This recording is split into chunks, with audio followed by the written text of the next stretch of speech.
Friends, welcome back to Anju's നാടൻ രുചികൾ. ഞാനിന്ന് വന്നിട്ടുള്ളത് ഒരു സ്പെഷ്യൽ കട്ട്ലേറ്റുമായിട്ടാണ്.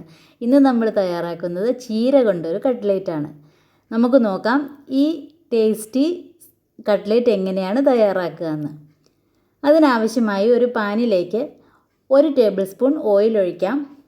ഞാനിവിടെ പാം ഓയിലാണ് ഉപയോഗിച്ചിട്ടുള്ളത്. അതിലേക്ക് ചെറുതായി എരിഞ്ഞ 1 ടേബിൾ സ്പൂണോളം വെളുത്തുള്ളി ചേർത്ത് കൊടുക്കാം.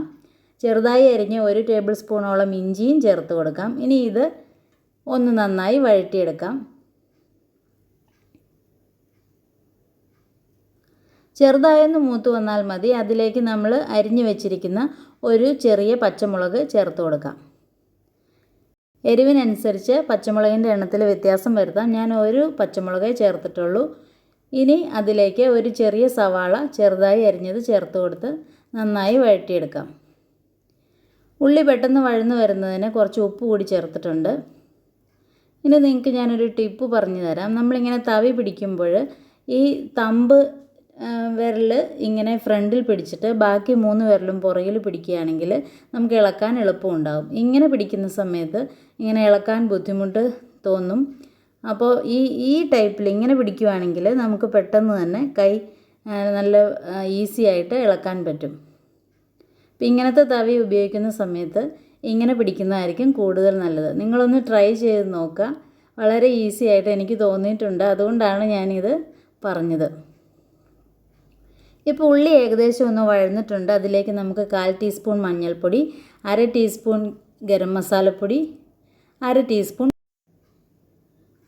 കുരുമുളക് പൊടി എന്നിവ കൂടി ചേർത്ത് നന്നായിട്ടൊന്ന് വഴറ്റി കൊടുക്കാം. പൊടികളുടെയൊക്കെ പച്ചമണം മാറുന്നവരെ വഴറ്റുക.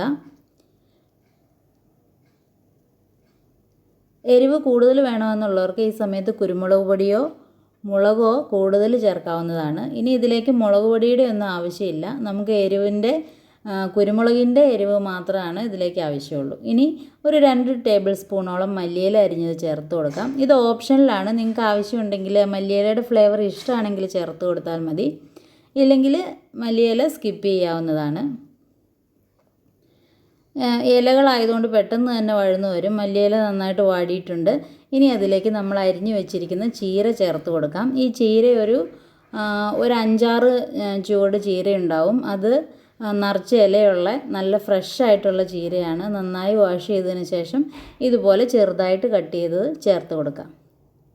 ചീര അതുപോലെ തന്നെ പെട്ടെന്ന് വെന്ത് വരുന്നതാണ് ഇലയായതുകൊണ്ട്. അപ്പോൾ നമ്മൾ അധിക സമയം വേവിക്കേണ്ട ഒന്നും ആവശ്യമില്ല.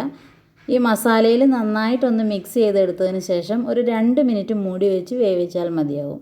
അതിൻ്റെ തണ്ടൊക്കെ ഒന്ന് വേകാൻ കുറച്ച് സമയം എടുക്കും. പക്ഷെ വളരെ ചെറുതായിട്ട് നമ്മൾ അരിയുകയാണെങ്കിൽ പെട്ടെന്ന് തന്നെ വെന്ത് കിട്ടും. ഇപ്പോൾ നമ്മൾ ഇതിലേക്ക് ഉപ്പ് ചേർത്തിട്ടില്ല. ആദ്യം തന്നെ സവാള വഴറ്റിയപ്പോൾ മാത്രമേ ഉപ്പ് ചേർത്തിട്ടുള്ളൂ. ഇനി നമുക്ക് പൊട്ടറ്റോ ചേർക്കുന്ന സമയത്താണ് ഉപ്പ് ചേർക്കേണ്ട ആവശ്യമുള്ളൂ. ഇപ്പം ഉപ്പ് ചേർക്കുന്നില്ല. ഇനി നമുക്കിതൊന്ന് നന്നായി ഇളക്കിയതിന് ശേഷം ഒരു 2 മിനിറ്റ് മൂടി വെച്ച് വേവിക്കാം.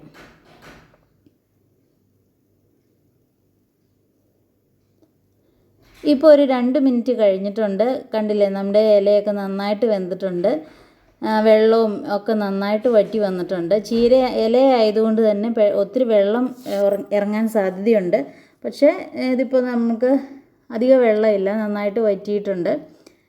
കട്ട്ലേറ്റ് ആയതുകൊണ്ട് തന്നെ അധികം വെള്ളം പാടില്ല. ഇനി അതിലേക്ക് ഒരു മീഡിയം സൈസ് കിഴങ്ങ് പുഴുങ്ങി തൊലി കളഞ്ഞ് ഉടച്ചതും കൂടി ചേർത്ത് കൊടുക്കാം.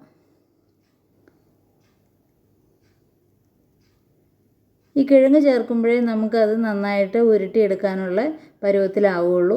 ഉരുട്ടി ഷേപ്പ് ചെയ്തെടുക്കാൻ പറ്റുള്ളൂ. അതുകൊണ്ടാണ് കിഴങ്ങ് ചേർത്തത്. ഇനി അത് നന്നായിട്ടൊന്ന് മിക്സ് ചെയ്തെടുക്കാം. ഈ സമയത്ത് ഇതിലേക്ക് ഉപ്പ് നോക്കാം. ഉപ്പ് നോക്കിയിട്ട് ഉപ്പ് കുറവാണെന്ന് തോന്നുകയാണെങ്കിൽ കുറച്ച് ഉപ്പ് ചേർത്ത് കൊടുക്കാം. ഇപ്പോൾ നന്നായിട്ട് മിക്സ് ചെയ്തിട്ടുണ്ട്. ഇനി ഇത് നമ്മൾ ഉരുട്ടുന്ന ഷേപ്പാക്കുന്ന സമയത്ത് കുറച്ച് ഒട്ടിപ്പിടിക്കാൻ സാധ്യതയുണ്ട്. അപ്പോൾ അതിലേക്ക് 2 ടേബിൾ സ്പൂൺ അരിപ്പൊടി കൂടി ചേർത്ത് ഞാൻ നന്നായി മിക്സ് ചെയ്തെടുത്തിട്ടുണ്ട്. ഇതിപ്പോൾ ഇടിയപ്പത്തിന് അപ്പത്തിനൊക്കെ ഉണ്ടാക്കുന്ന അരിപ്പൊടിയാണ് ഉപയോഗിച്ചിട്ടുള്ളത്. ഇനി മിക്സ് തയ്യാറായിട്ടുണ്ട്. ഇനി ഒരു 5 മിനിറ്റ് തണുക്കാൻ വയ്ക്കുക. ഇപ്പോൾ നന്നായിട്ട് തണുത്ത് വന്നിട്ടുണ്ട്. ഇനി നമുക്ക് കട്ട്ലേറ്റിൻ്റെ ഷേപ്പിൽ ആക്കിയെടുക്കാം. കണ്ടില്ലേ, ഇപ്പോൾ കയ്യിലൊന്നും ഒട്ടിപ്പിടിക്കുന്നില്ല.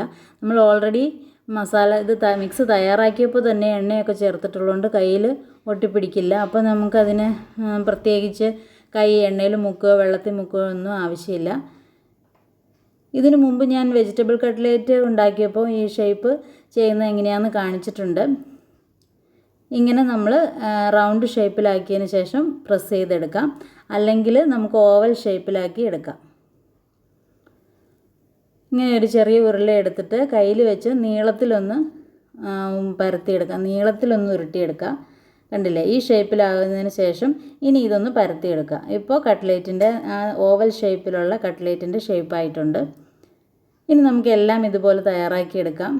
ഇപ്പോൾ എനിക്ക് 10 കട്ട്ലേറ്റ് കിട്ടിയിട്ടുണ്ട്, പിന്നെ ഒരു ചെറുത് കിട്ടിയിട്ടുണ്ട്. പിന്നെ എൻ്റെ മോൻ്റെ താല്പര്യത്തിന് അവൻ്റെ പേരിൻ്റെ ഫസ്റ്റ് ലെറ്ററായിട്ട് ഒരു കെയും ഉണ്ടാക്കിയിട്ടുണ്ട്. ഇനി നമുക്ക് ഇത് ഡിപ്പ് ചെയ്തിട്ട് ഞാനിവിടെ മുട്ടയുടെ വെള്ളയാണ് ഉപയോഗിച്ചിട്ടുള്ളത്. 2 മുട്ടയുടെ വെള്ള എടുത്തിട്ടുണ്ട്. ഇനി നമുക്ക് കട്ട്ലേറ്റ് ഉണ്ടാക്കാൻ തുടങ്ങാം. അതിലേക്ക് ഞാൻ പാം ഓയിൽ തന്നെയാണ് ഉപയോഗിക്കുന്നത്. അധികം എണ്ണയുടെ ആവശ്യമില്ല, ഒരു സൈഡ് മാത്രം മുങ്ങാൻ പാകത്തിന് മതി. ഇനി മുട്ടയുടെ വെള്ളയിലേക്ക് നമ്മൾ ഷേപ്പ് ചെയ്ത് വെച്ചിരിക്കുന്ന കട്ട്ലേറ്റ് ഇട്ട് കൊടുക്കാം. അതൊന്ന് ഡിപ്പ് ചെയ്തതിന് ശേഷം ബ്രെഡിൻ്റെ പൊടിയിൽ മുക്കി കൊടുക്കാം. ഈ മാവിലൊക്കെ മുക്കുന്ന സമയത്താണ് കൂടുതൽ നമ്മുടെ കയ്യിൽ ഒട്ടിപ്പിടിക്കാനൊക്കെയുള്ള ചാൻസ് ഉള്ളൂ. മുട്ടയുടെ വെള്ളയാകുമ്പം അത്രയ്ക്ക് പ്രശ്നമില്ല, നമുക്ക് ഒരു കൈ കൊണ്ട് തന്നെ ചെയ്തെടുക്കാം. അങ്ങനെ ബ്രെഡ് ക്രംസ് എല്ലാ സൈഡിലും പുരട്ടിയെടുത്തതിന് ശേഷം നമുക്ക് എണ്ണയിലേക്ക് വെച്ച് കൊടുക്കാം. തീ എപ്പോഴും ലോ ഫ്ലെയിമിൽ വയ്ക്കാൻ ശ്രദ്ധിക്കുക. മുട്ടയായതുകൊണ്ടും പിന്നെ ബ്രെഡ് ക്രംസ് വേഗം കരിഞ്ഞു പോകാൻ സാധ്യതയുള്ളത് കൊണ്ടും ലോ ഫ്ലെയിമിൽ തന്നെ വയ്ക്കുക. ഇപ്പോൾ ഞാനിവിടെ 5 വലിയ കട്ട്ലേറ്റ് വെച്ചിട്ടുണ്ട്, പിന്നെ ഒരു കുഞ്ഞ് കട്ട്ലേറ്റും വെച്ചിട്ടുണ്ട്, റൗണ്ട് ഷേപ്പിലാക്കിയിട്ടുണ്ട്. ഇത് പെട്ടെന്ന് തന്നെ ആയി കിട്ടും, അതുകൊണ്ട് നമ്മളിത് അടുപ്പത്ത് വെച്ചിട്ട് ദൂരെ എങ്ങും പോകരുത്. ഇപ്പോൾ ഒരു 2 മിനിറ്റിനുള്ളിൽ ഞാൻ മറിച്ച് വെച്ചിട്ടുണ്ട്. അങ്ങനെ നമുക്ക് എല്ലാ കട്ട്ലേറ്റും മറിച്ച് വെച്ച് കൊടുക്കാം. പിന്നെ ഈ കുഞ്ഞൻ കട്ട്ലേറ്റ് നമ്മൾ ലാസ്റ്റ് വെച്ചത് കൊണ്ട് അതിൻ്റെ അടിവശം വല്ലാണ്ടങ്ങ് ബ്രൗൺ നിറം ആയിട്ടില്ല. അതിനു വേണ്ടി നമുക്ക് കുറച്ച് സമയം വെയിറ്റ് ചെയ്യണം. ഇപ്പോൾ കട്ട്ലേറ്റിൻ്റെ 2 വശവും നന്നായി ഫ്രൈ ആയിട്ടുണ്ട്. ഇനി നമുക്ക് എണ്ണയിൽ നിന്ന് മാറ്റിയെടുക്കാം.